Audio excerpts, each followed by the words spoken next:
Welcome back to Beyond the Uniform, where I interview military veterans about their civilian career. Today is episode number 27 with Katie Horgan. I think that startups, both sides, employers and vets, I think that is a perfect match. Because if you think about what they ask you to do as a junior officer, I was a Truck Platoon Commander. We went out, they literally dropped me in Iraq and were like, go run convoys. And I was like, well, okay, I got to figure this out. Anyone that can do that, anyone that's had those junior positions, either on the officer or enlisted side, can absolutely, do what it takes to get something done and quickly analyze the situation, make the best decision you can with 80% of the information or maybe less than that. And so that's why I think it's just an incredible fit. Top 3 reasons to listen to this interview are, number 1, startups. Katie was one of the first 30 employees at the New York-based startup Plated, a company that has since been featured on Shark Tank, raised over $58 million in funding, and has over 100 employees. She may not be the reason for all of those things, but then again, maybe she is. She talks about the role of operations in a startup, why veterans are well suited for it, and what it's like to be part of a company that quadruples in size while you're there. Number 2, operations. Katie is now heading up operations as employee number 4 of the startup Crave Crush. She talks about a career in operations and why she jumped at the opportunity to build a company's operations infrastructure from the ground up. And number 3, job search. Katie breaks down the hiring process for veterans in a very compelling way, talking about the common barriers veterans face when interviewing for their first, second, and third jobs out of the military. So here is my interview with one and only Katie Horgan. All right, well, my guest today is Katie Horgan. Katie is the Senior Director of Operations at Crave Crush. It's a very interesting New York-based startup that we'll talk about in a bit. She started out at the University of Southern California, where she earned her Bachelor of Arts in Political Science, after which she served for over 6 years in the Marine Corps, first as a platoon commander, then company commander and operations officer, spending time as a convoy commander in Iraq and serving as part of a crisis response force in the Pacific Theater. When she transitioned from the military, she went to Columbia Business School, where she earned her MBA. And from business school, she went to the New York-based startup Plated, first as their Director of Operations and Logistics, and then as their Senior Director of Operations and Logistics. So, Katie, thanks for joining me. Good to be here. Thanks for having me. I guess first off, anything to add to that background or about your personal life? No, I guess it's probably worth mentioning that I'm a native Californian, so I'm a fish out of water here in New York City, but they always come back. You covered most of it. Californians always come back. That's what I hear. To start off, I'd love to learn about at what point you knew you were going to leave the military and how you approached that decision.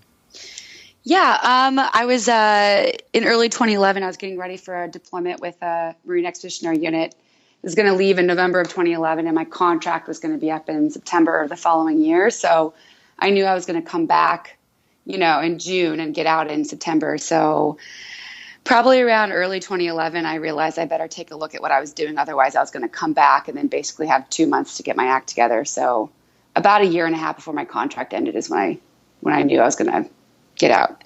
Oh, man. And how did you think about the reserves and whether or not to stay in on the reserves? Honestly, it was a bit of an afterthought.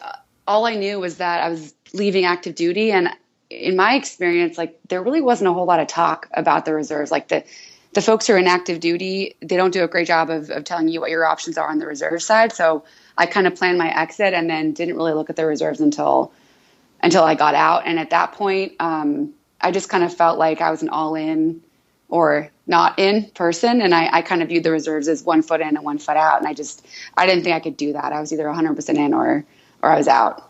It may be biased by the people I end up talking to on the show, but that seems to be a common answer. Everyone's kind of full bore into whatever they're doing. And so it's kind of all or nothing. Yeah. And I talked to some friends who did the reserve thing, both during, graduate programs and also while working. And their feedback was that really the reserve, the drill weekends, it always came at a bad time. And it was just something that interfered with the next step they were trying to take, not to knock the people that do it, but that was the feedback I was getting. Yeah, I can see how it would scratch the itch of having that camaraderie and still feeling like you're active in service. It was tough for me to reconcile, and even more so now. I just can't imagine It feels like my weekends are crazy enough and my weeks are crazy enough. I just can't imagine being able to slot that in. Yeah, I was in the same boat. So it just didn't work for me. I've had a couple of moments, every now and then I think about it, and I have actually reached out to a couple of recruiters, and you know what? They haven't emailed me back. I've done it twice in the last 4 years. I had a moment of weakness and reached out, and I just actually wasn't able to connect to the network. So that was their loss, I guess, in my moment of weakness. Someone just got fired over that.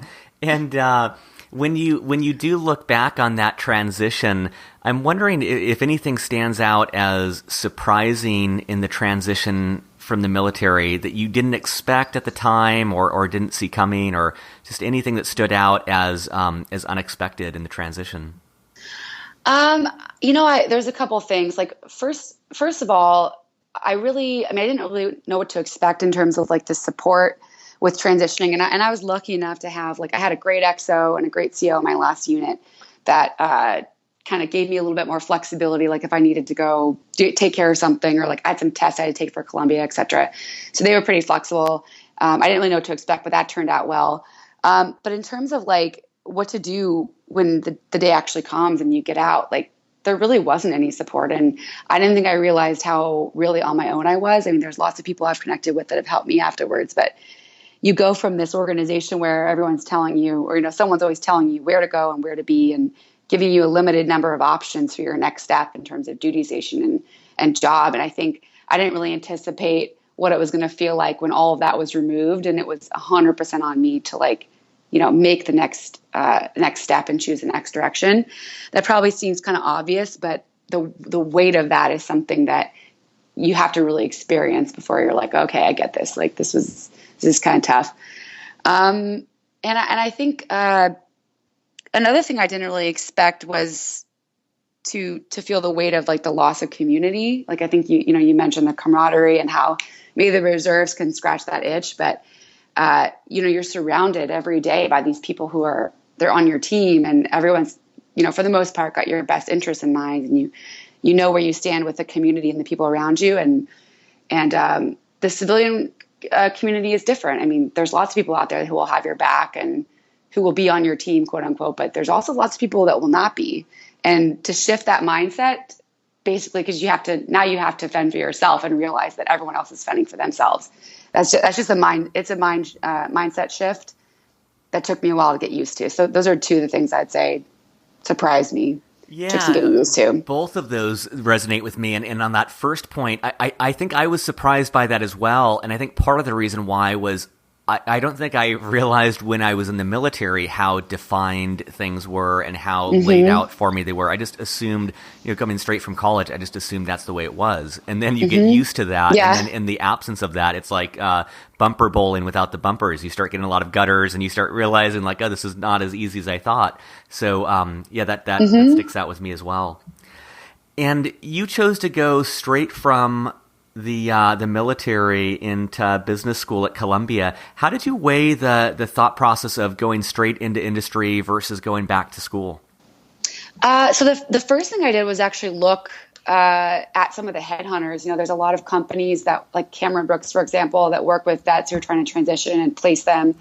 And I just didn't get a sense from them that I would have as much freedom of choice and be shown all of the possible options. It seemed like there was a lot more than what those kinds of companies were going to be showing me. And so I talked to a couple of other friends who were also applying to grad school, and I talked to some people who were in the programs. And long story short, it just seemed like the best way for me to give myself some time to look around while still moving forward. So it wasn't like I was taking a break per se, but I was kind of taking a break. So you get 2 years, obviously you're at school, but you have the time to really explore your options and make an informed decision. And so I felt like that was the best chance for me to give myself the time to make the right decision without just jumping into something that some objective service or person thought would be a good fit for me, Yeah, totally. I mean, I didn't have any direct experience with the recruiting agencies, but my sense was that's true, that it seems like very efficient, but a very limited subset of options. And I think that business school does a very effective job of, like you said, giving you that breathing room and giving you a lot of direct exposure to those other options that might be a better fit for some veterans than the ones that recruiters would present you.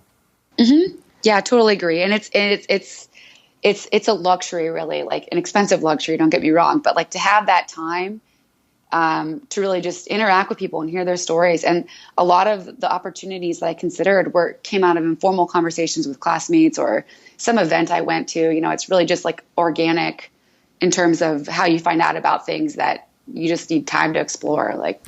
Yeah, no, totally. And what advice would you give to those thinking of applying to business school or Columbia in particular? In general, I would say that you only have so much time to apply. And I think a lot of people, they want to apply to lots of different places. But for me, I found that to really do applications well, you can't really handle more than 3 at a time. And I talked to some people who wanted to do 5, 6, whatever it is, but you really have to hone in on what's most important to you and then give 100% to those 2 or 3 schools. And I would also say, this is general, not just Columbia, making a connection with the vet club at the school is super important, and not doing it a couple months before you apply, doing it well in advance, because they get hundreds of inquiries from vets. The veteran community and the active duty community is pretty big. So they get a lot of inquiries, and you don't want to be one of those people that, a month before the application cut off, oh, hey, I'm interested in whatever school. Well, that makes you look like you're late to the game, and you're just kind of firing in all directions. So I would say connect with the vet community as far as possible and do an on-campus visit for the top 1 or 2 schools that you're most interested in. Like schools like Columbia have put together, weekends or like a day or 2 where vets can actually come to the school and they could take a class and they could talk to alumni and current students, et cetera. Like those are really great events to get your foot in the door. That's great. And looking back at your time at Columbia, what did you like most and least about your time there? I would say what I liked the most was honestly the informal interactions. Like I think Columbia does a really, really great job of putting together an amazing group of people. Like I don't know where they found these people and I'm like completely honored that they let me into this group of people. But you talk to people who have worked in Africa, they've worked in nonprofits, in government, in, small companies, big companies. Like they've done amazing things and they've learned a lot. And then you get to be in a room with these people for 2 years. And the informal interactions that I had, like outside the classroom over beers or like whatever, just the sports teams I joined, et cetera, were just so invaluable. And that was my favorite part of it. Just hearing about everything they've done and like what's possible. Like it was really inspiring to me. And also in addition to like telling me what's out there, it was just inspiring to know that there's like these amazing people out there that are basically going to be the next generation of leadership in this country. That was my favorite part. Oh, man. Yeah, it's a little touchy-feely, but that was my favorite part. No, I agree. I agree wholeheartedly. Yeah. Yeah. So, and then I would say the least favorite part, honestly, was the recruiting process. And obviously, I've only been to one business school, but the way Columbia runs it, if you want to get on a traditional track for consulting or finance, for example, the train leaves the station 3 weeks after you start school. And if you're not on the train, you're off the train. So a lot of people, myself included, feel pressure to jump on and do this formal recruiting process. And it's so structured and so organized. And to me, honestly, the process seems archaic. It's like a certain type of interview. It's a certain time frame. It's the same amount of certain type of questions that are asked. And I don't really know how you can evaluate people well in that framework, because anybody could play the game for a couple of months. But to me, that process was so it was so formal, rigid, and quick that I really didn't enjoy it. I felt like the whole thing was pretty much forced, and I didn't have enough time to really evaluate the companies that I was interviewing with. It was just so quick. So the recruiting process was stressful, and there's also a lot of pressure. Like, other people around you are getting internships and jobs, and that kind of impacts how you view your opportunities. Like me, for example, I didn't get, I went up for consulting the first year, and I didn't get an interview offer with the first couple companies, and it was kind of coming down to the wire. And I was like, well, what am I doing wrong? Do I have to change strategy? And it was very stressful. And I ended up taking an internship that I didn't really love because, everyone else had one, and I felt felt pressure to just get something locked down. So short answer is the least thing I liked was the recruiting process, as it was stressful. Well, I was going to ask about how you went about finding your first job, but when you say that, I'm wondering if that started to inform your desire of like, hey, maybe I should go the startup route, because it sounds like you're looking at this process and realizing, man, a lot of these larger companies, the way they go about recruiting just seems fundamentally flawed and archaic. And I'm wondering if that led you to realize, like, oh, maybe I would find more appealing options in a smaller company size. Yeah, absolutely. You hit the nail on the head. So I did the recruiting for consulting, and I ended up taking a job, an internship at a small marketing-specific consulting firm for the summer. And through a combination of the recruiting process and also the internship experience, like, I just was able to completely rule out what I had thought I wanted to do, which was consulting. And the long and short of it is that I wanted ownership over what I was doing. And consulting is, not to knock anyone that does it. I have lots of friends who are doing it and learning a lot of amazing things and having a great time. But for me, I wanted to actually execute on the plans that I was putting together. And consulting was a lot of planning without being able to actually execute what we had put together. So the recruiting process in combination with my experience over the summer really just pointed me to a smaller organization, and specifically to operations, because I wanted to be like in the thick of things, making decisions that impacted the business, the bottom line, like, working with people, managing people up and down the chain, et cetera. And that just kind of became obvious after my experience with the consulting track. I'm reminded, so when you and I were emailing, setting up a time for this interview, I just really enjoyed one of your comments, and you had talked about the barriers that vets encounter when they're applying to their first or second job, and how hiring managers can struggle to figure out where to fit them into the organization. I'm wondering, as you think back on your own job search and job search of other veterans I'm sure you've spoken with, what advice would you give to them about that job search process and how to interview in the best way possible? Yeah, I think I have like a two-part answer to that question. The first would be to like share a couple of things that I experienced in my, interviewing recruiting process. And the second would be like how I think you could be successful. So the first one, I was interviewing with larger companies, specifically with the consulting firms. I felt like they looked at me as a military applicant. And so then what I was doing was really competing against other military candidates.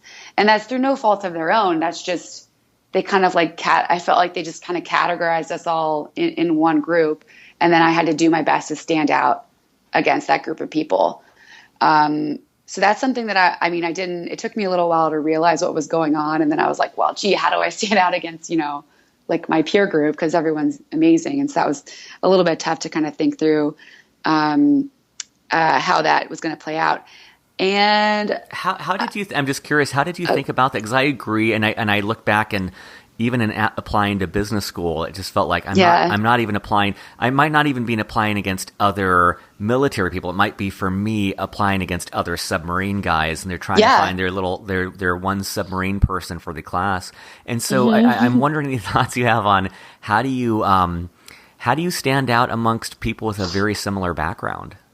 I think one of the best things you can do is just really learn how to sell yourself and pitch yourself. And that was really hard for me. Like, to your question about, what was, when you transitioned, what was something that surprised you or that was hard for you? Like, what surprised me is that I didn't know how to talk about myself. Like, I'm an aggressive person. I'm confident. Like, I know how to lead people and manage people, et cetera. But you asked me to tell you about my accomplishments. And I'm like, well, no big deal. I did these things. But like, it was really my team that, pulled us through, which is what I would say, because I believe it to be true. But when you're going into the civilian interviewing process, like, they need you to talk about yourself, because that's how the majority of the world communicates. They don't downplay their accomplishments. They highlight them. And so, that's not necessarily going to make you sound better than another military candidate. But I think that they're looking for somebody who can clearly communicate the value that they bring to the organization. And I think the vet group as a whole has trouble talking about themselves. So if you can go in there, and knock that out of the park, at the very least, you're communicating clearly. And and that's something I think that's tough for a lot of vets. Yeah, I'm glad you said that. I thought for a second you might say you sabotaged other veterans or, No. or started spreading lies about them to make yourself look better. But yeah, no, of course not. I completely agree. It is funny, and that's come up in other interviews as well. And I don't think I realized it until I started hearing other people say that. But I do think that veterans have a really tough time talking about themselves and not downplaying their accomplishments. And then, like you said, when you compare that to your average civilian applicant who is, I would say, from my military perspective, they are over the top in claiming responsibility for a lot of what I would attribute to a team success. When you put those two side by side, it must be really hard for a hiring manager to look at the veteran as a credible applicant, because they're just side by side with someone singing their own praises. And I do think it's very important for each veteran to find a way authentically to speak with pride about their personal accomplishments, and to not do it in a way that doesn't feel right, but be able to communicate that in a way that does speak to their incredible background and what they've accomplished. Yeah, I mean, everyone that's served in the military has earned their experiences. They've done the hard work, they put in the time, they raise their hand. Like, it's okay to talk about it. And I think it's something else we need to talk about is it's okay to talk about it. Like, we don't even talk about the fact that it's okay to talk about it. I showed up at Columbia, and there's a huge vet network there. It's 50 people. It's 5% of the student body. And it took us almost like 6 to 8 months to be comfortable enough with each other to like share our frustrations and the troubles that we were having in the interview process. And just because you don't know them, you have a certain level of trust, but you're not like, sharing all the hardships you're having, because you're also competing against these people, but we eventually started talking about it. And by that point, of course, the interview process was close to over, but it should be something that comes out. Like, I think that specifically in the grad school network, that the second years and the upperclassmen have a responsibility to highlight that to the incoming classes and kind of start that dialogue early on, Yeah, I think that's great. And I may have cut you off midway. Was there anything else you wanted to say about just kind of the application or the hiring process or job search process? Yeah, I would say just, again, like something else I encountered, like in the applications process, not just while I was in school, but even after. Like, I've since changed jobs after I left Plated. Okay, she did 6 years in the Marine Corps, 2 years at business school, and she's only been in the civilian workforce for 2 years. Because the people you're competing against spent those 8 years when you were in school and in the military in the civilian workforce doing specific things that those civilian hiring managers understand.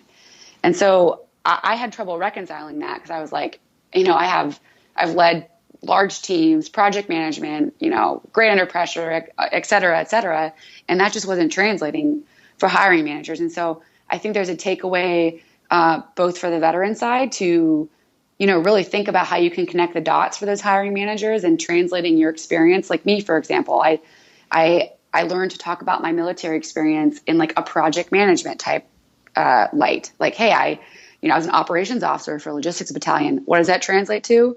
I was a project manager for a 300-man organization that was supporting, a huge team. And then there's also a lesson for hiring managers in that, especially at startups, you want to invest in someone who's going to be part of your team for the long run. And if you're a small company, that person's role is going to change 3 or 4 times in the first 24 months. So you want somebody who's adaptable, who can learn quickly, who can shift out of that role. And so being very wedded to like a specific skill set or a specific experience, I don't think is going to get you the best candidate. And I think that that's tough to make that connection for a lot of people. So that's just kind of like a heads up and something I experienced. I'm still like learning how to talk through as I go along. And I love the example, the concrete example you gave of just, you did it very quickly and off the cuff, but I appreciated the way you explained your background in a particular way. And I think that that's very, very crucial to be able to explain one's background in a way that's relevant to the job they're applying to. And, I was wondering, so you go from Columbia, you go the startup route, you join Plated, which, at this point, Plated is a startup that's raised over $56 million in funding. They've been featured on Shark Tank. For those not familiar, they do home delivery of meals, 30-minute gourmet recipes and ingredients. They've been very successful. But I wonder, what were they like when you joined? Like, how big were they? And like when you walked in, what was that like? It was really cool to watch. It really was. Like, I mean, everything that you think a startup is, and like being part of those crazy early days, like that's exactly what it was. And that's why I really loved my time there.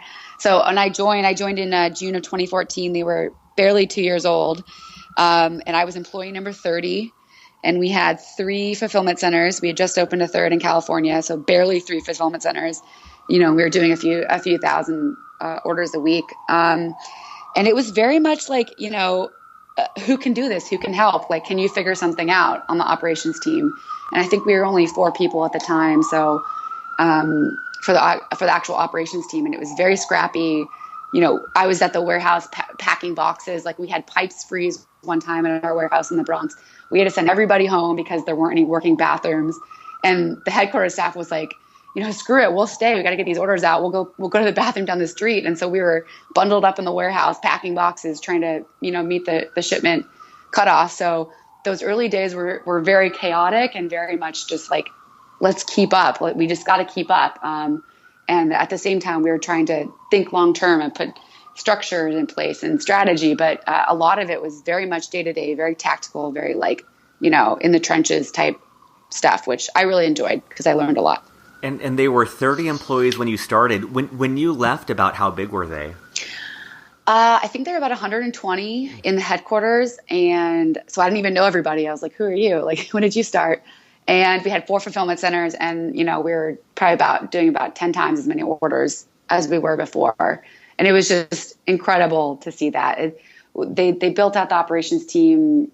We probably about doubled in size. So we were 9 or 10 people when I left, and then the headquarters, it was like around 120. It's just crazy, and I like what you were saying about how veterans are well suited for a startup, in that you were essentially part of 5 different companies. Like at 30 people, probably 50 and 75. It's just, I imagine that what was requested of you and needed from you changed so frequently, and the skill set and just, everything about your job and the company was constantly in flux. And I imagine that, your background and most veterans makes them well adapted for like rapid change and being able to very quickly respond and just fill in holes wherever necessary. Yeah, I think that's very true. And like, I will tell that to anyone who listens. Like, I think that startups, both sides, employers and vets, like, I think that is a perfect match. Because if you think about what they ask you to do as a junior officer, I was a Truck Platoon Commander. We went out. They literally dropped me in Iraq and were like, go run convoys. And I was like, well, okay, I got to figure this out. Anyone that can do that, anyone that's had those junior positions, either on the officer or enlisted side, can absolutely, do what it takes to get something done and quickly analyze the situation, make the best decision you can with 80% of the information or maybe less than that. And so that's why I think it's just like an incredible fit. Honestly. Yeah. No, I think that's the best description of a startup environment and why veterans are well suited for it. And so for someone on active duty listening, how would you describe your role as director of operations and logistics? Like, what did the day-to-day life look like? What sort of things were you doing in addition to like filling in and packing boxes and making things making things work? Those boxes are heavy. That was a good workout. On a day-to-day basis, it changed a bit, over the 2 years. So the first year or so, I would say it was really just about like figuring out what we were doing. Like, let's get a spreadsheet and figure out how much stuff costs. Let's start tracking things. Let's like put some systems in place. So it was really just like getting a handle on the status quo. So there was a lot of data work and a lot of tracking and evaluating and trying to figure out, what we were doing and what it was costing us. And then the second year, like as the team grew a little bit and we had to start focusing more on scalability, it was more about strategy. So for example, like let's work on a project to figure out where our next fulfillment center will be and what will that do to our costs and to our delivery reach and to the number of options we can provide to the customer, et cetera. So The second year, I was in a lot more meetings and doing a lot more PowerPoints and running models, et cetera, and working cross-functionally because we were basically playing catch-up for the first year, just trying to keep up with the volume that Shark Tank and the publicity had pushed on us. And then the second year I was there, so 2015 and 2016 was more about how do we scale this business and take it to the next level? And to do that, you had to have a lot more structure and systems in place. So we had a lot of cross-functional projects going on. Like we launched a cookbook. We did a cross-country marketing tour. We, tested some innovative delivery options, trying to get things to people faster and seeing what moves the needle and what would improve sales, et cetera. So a lot more strategic focused in the second half of my time there. And startups have a reputation, I think, in pop culture of just being a 24/7, always on, like exhilarating ride. Having worked now in two different startups, what would you say on average was your work schedule? Was it working on weekends? Was it working 12 hours a day, 8 hours a day? Just to give people a sense about the lifestyle component of startups. So I'll qualify this by saying this is probably specific to operations type roles. Other people at my company had different schedules, but for us, because we actually have a physical product and we were shipping, at the beginning it was just 2 or 3 days a week. We were up to shipping 6 to 8 towards the end. Something's always happening at the warehouse, which means the headquarters has to be turned on. I would wake up in the morning, like 6:30, 7 o'clock, whatever, check my email first thing. There was always a fire of some sort. So, on emails for the first couple hours, I was in the office probably 9 a.m. to 6 p.m. or 7 p.m. and on emails available after that. There's always something that was happening. And we felt, that it was our responsibility to support the SCs, the fulfillment centers. And we were online on weekends too, just because there was operations happening. I think the rest of my company was more of like a 10 to 6 Monday through Friday, with the exception of the engineers, the guys doing the coding, because if something operations breaks, there could be something engineering tied to they had to jump on and help us out. But it was very all-encompassing, which I personally like, and I was invested in it, and I wanted the team to be successful, so I didn't mind it. That's great. And I guess looking back at your first couple years working out of the military, in what ways did you feel ahead of your civilian counterparts, and in what ways did you feel like you had to work to catch up? I think I felt ahead, and this is an obvious answer, but like in terms of leadership and management, it was surprising to me to find out how many of my peers had never directly managed somebody, let alone a team of 35 people or more. And so I felt like I had a little bit more proficiency in that area, not only in terms of like managing my direct reports, but also knowing what a good management style was, like looking around at the leadership, at my companies and being able to evaluate that. Because I had a lot of, seen a lot of good leadership and a lot of bad leadership up close and personal. So I definitely felt like I had a little bit more experience in that area. In terms of where I had to catch up, I would say specifically for me, like in the finance area, and also dealing with engineers, like especially if you're going to, not even a tech company, it doesn't have to be a tech company, but any company these days is supported by a development team, engineers working to whether it's build the website or build tools, et cetera. And so knowing the terminology to be able to work with those people, clearly communicate what it is that you need from them and how they can help you was something I had to learn. And same thing with the finance, what's a P&L? How do we provide the correct inputs? How do we forecast? Because forecasting is a huge part of any business. And so learning the terminology and learning how to work with those teams, that was definitely a catch up for me. But luckily, both the companies I've worked at so far have been small enough that I can get close to those teams and kind of, learn what I didn't know before.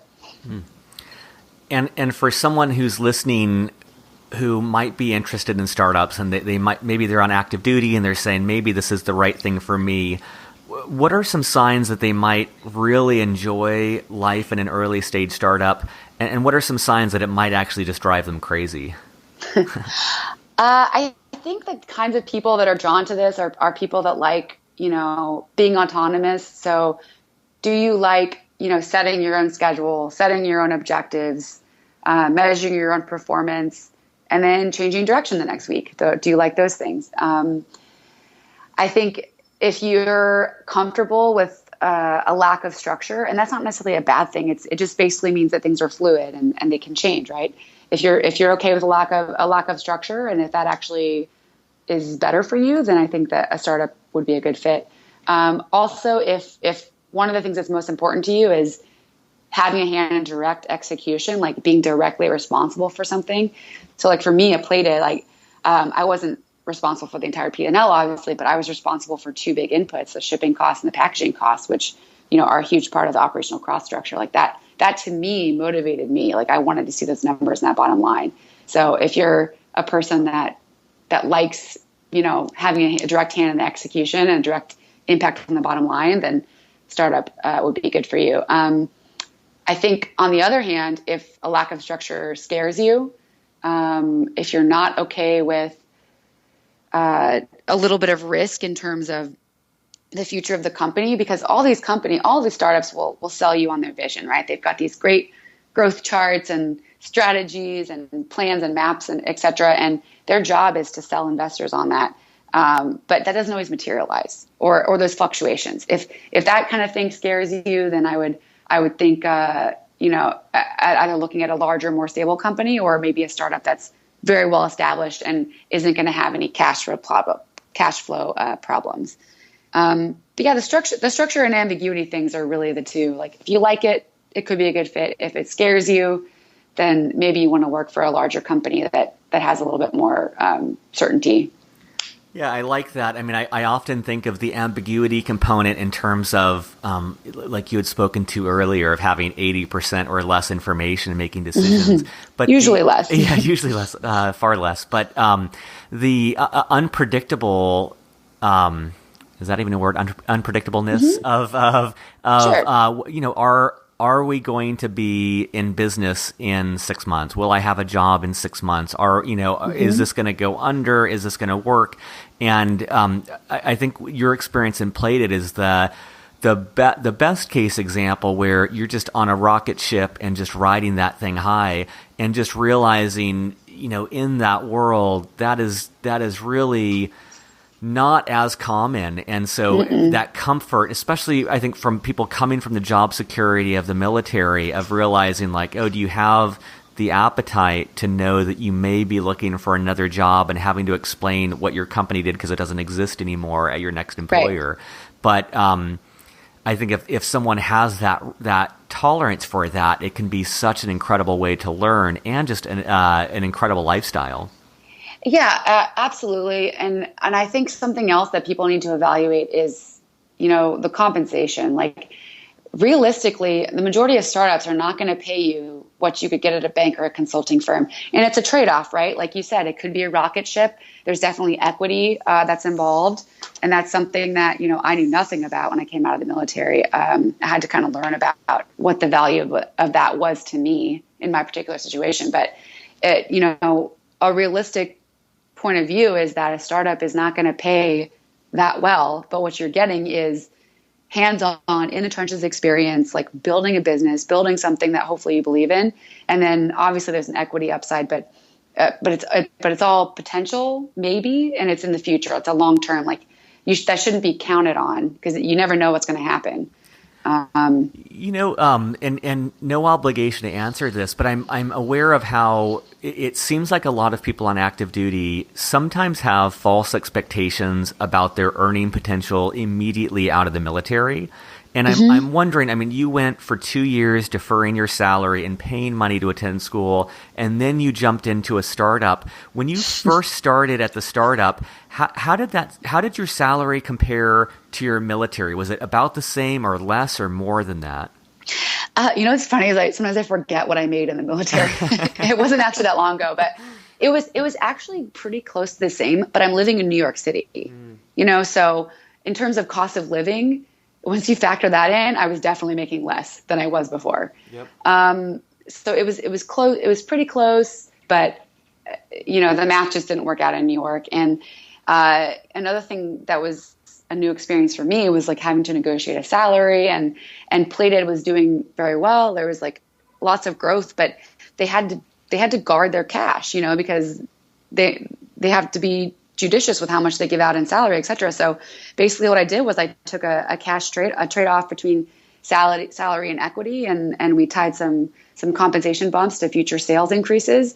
And so I kind of buckled down for the first 6 months and waited for that growth to happen. And so it was tough for the first 6 months, but then things got a little better. And, but yeah, I think, the MBA gave me a little bit more bargaining power. I could say, hey, I've got this degree, I bought into this, I have student loans, et cetera. So I think I was able to push a little higher. So my salary was pretty much on par, but for most of my friends that went into finance or consulting, they were making a lot more than they were when they got off active duty. But the like you said, that trade-off with the equity where, it could be worth considerably more or it could be worth nothing. And just kind of that's probably a good indication too, is if you have that risk tolerance to have a lot of the economic value or the financial value be very, very out of your control, might be a good indication of whether startup life would be appealing. Yeah, and I would encourage people to actually do the math on, if a company is offering you a position with whatever salary and whatever, number of equity options, do the math. Like, what's the max those options could actually be worth? And then take out taxes. That takes away half of it. And ask yourself, like, what's the probability of this actually happening, number one? And number two, is this a life-changing amount of money? And the answer to both of those is it's probably a low probability, and it's probably not a life-changing amount of money. And so I think people tend to overvalue equity just because they see, like you said, in pop culture, like this, like huge explosions, unicorns, et cetera. But the average startup, even if it's a successful business, is not going to give you tens of millions of dollars in equity 3 or 4 years on the line. It's just not going to happen. So it's even more appalling for me is that the number of people that I've hired at Storybox and the number of people who, in the offer letter, it generally says the number of shares, which doesn't tell you the number of total shares. So you have like it does not. Yeah, you have the numerator, but not the denominator. And so a lot of people will see 40,000 shares and think, oh, that's really good. But they're missing the critical information of like, is that 10% of the company or 0.01%? And I just echo what you're saying. And at what valuation? Yeah. And so I like that thought. And there's probably some great resources online, but of doing that math and then just really having some sense of what the real value is of that. Absolutely. Well, let's talk about Crave Crush. And it sounds like you are on the front line of the war on sugar. But how would you explain Crave Crush and what you guys are doing? Yeah, so Crave Crush it's a 4-person company at the moment. It's a health and wellness company. We're based in New York City. And we have developed and are bringing to market a dietary supplement called Crave Crush. And what Crave Crush does is it dissolves in your tongue and it binds to your sugar receptors. So when you eat something sweet, it's blocked. You won't taste the sweet. And so what that's doing is it's interrupting the reward cycle. So you eat something sweet, your sugar receptors get it, and then you get a reward signal in your brain, which actually makes you want to eat more. So what this product is trying to do is interrupt that cycle so you can curb cravings in the moment and then in the long term break habits of sugar dependency. That's incredible. I think it's worthwhile too for people's health and well-being. And I'm just wondering. So you are running towards.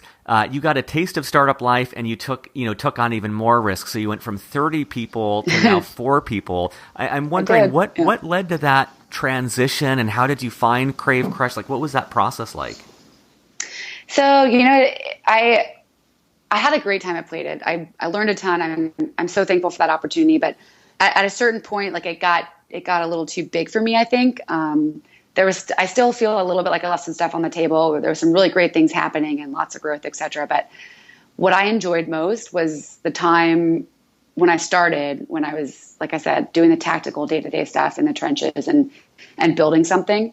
And there was still that opportunity at Plated, but I wanted more of it. And so I wanted to go to a company that allowed me to kind of go backwards, which is not normally what people do in their careers. They want to go forward, right? But I wanted to go backward in terms of like the stage of the company and the size of the company. So, here's a plug for Columbia Business School. went and got my MBA there and was in a class with another woman named Ariane, who became a friend of mine. And she joined this company, Crave Crush, right after school and has been working for the past 2 years on the formulation, like doing the hard work, doing the science, like how do we, on the molecular level, like what is this stuff and how do we manipulate it to make it effective and how do we manufacture it and refine it, et cetera. So she's been working on this for 2 years.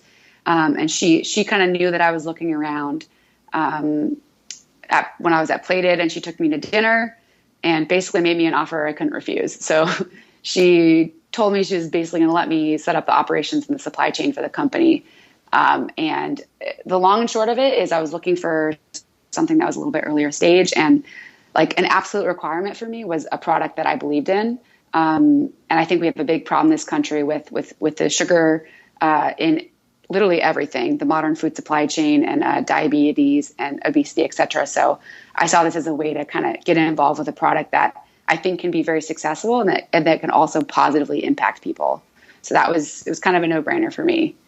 I'm just thinking, and I can hear it in your voice talking about it, but as someone in operations, being able to just have ownership of such a major part of a company must be so exhilarating, and being able to build up everything just the way you want it. And just, I can imagine on one hand how much work that would be and how intimidating that would be. And I can imagine how rewarding and creative and how energizing that would be.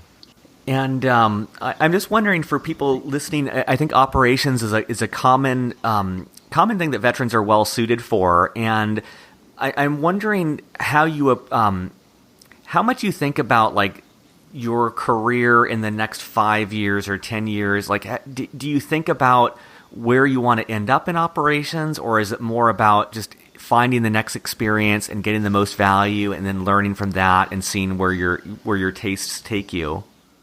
I mean, I probably should be thinking a little bit more about the first one you mentioned, like where do I want to go and what do I want this to be?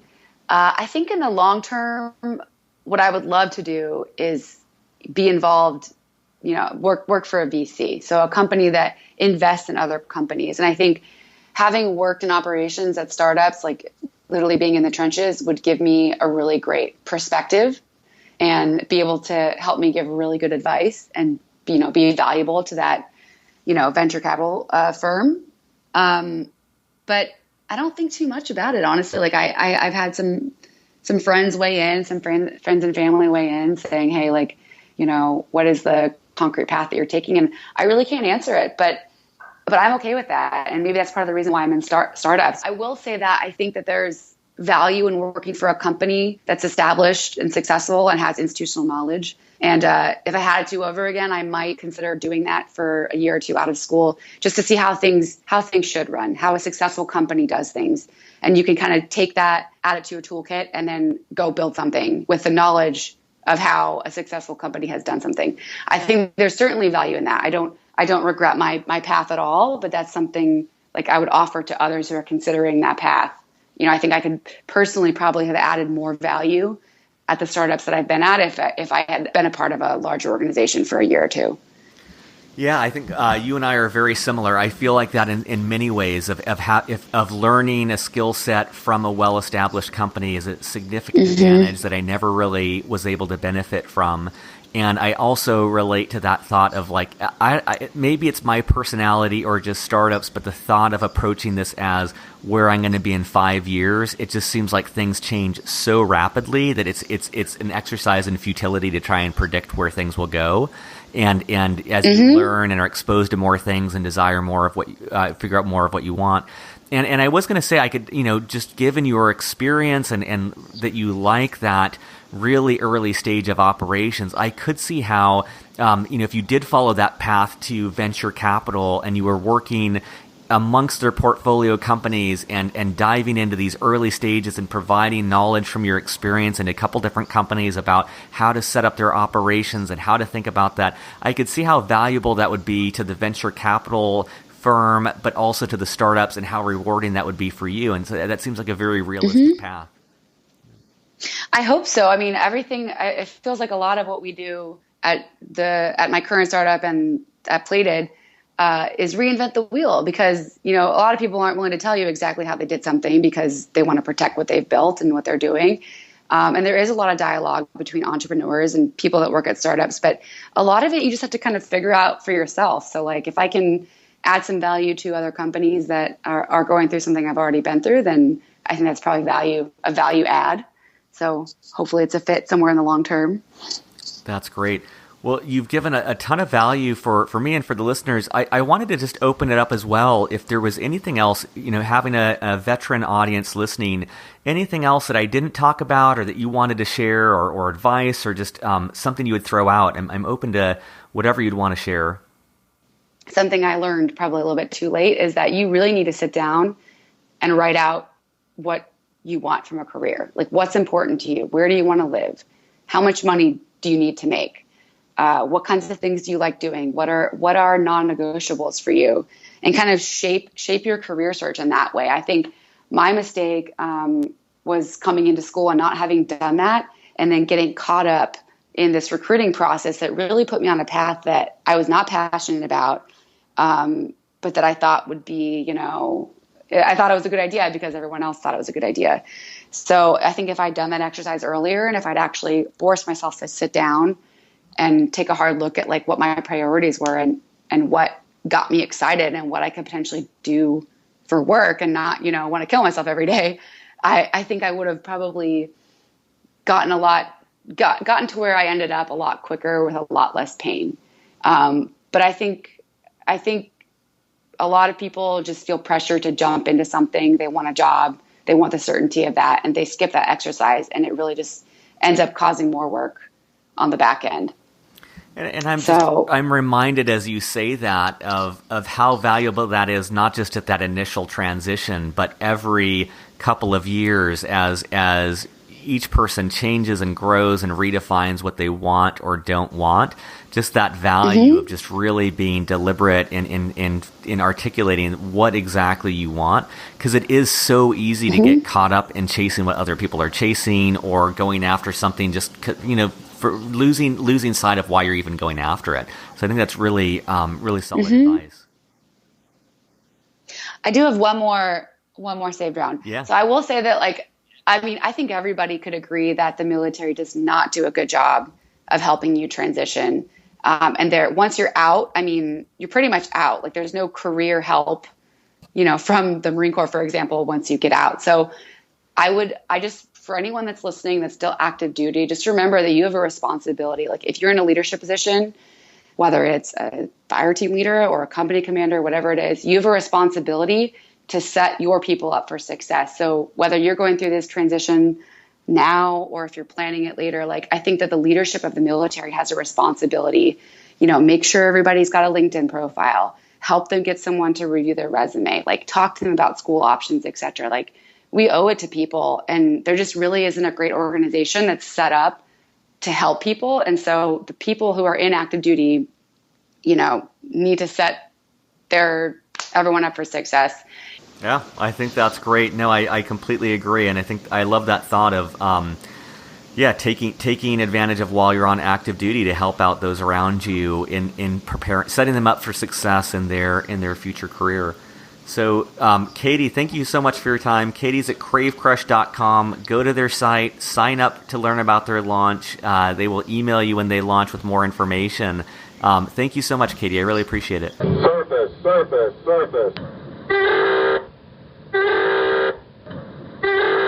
Thanks for listening. 3 quick announcements. First, if you're enjoying this podcast, it would mean a lot if you take a few minutes to leave a review on iTunes. It helps me get this work further out to the veteran community. Second, based on my interviews, I'd advise any and all veterans to look at servicetoschool.org and the American Corporate Partners. Both are completely free for veterans and give you a lot of great resources for your education or professional life, respectively. Third, there are a ton of other great interviews, resources, and data at beyondtheuniform.io. Check it out, share it with your friends, and drop me a line if you have any feedback. I'd love to hear from you. Thanks, and see you on the next interview.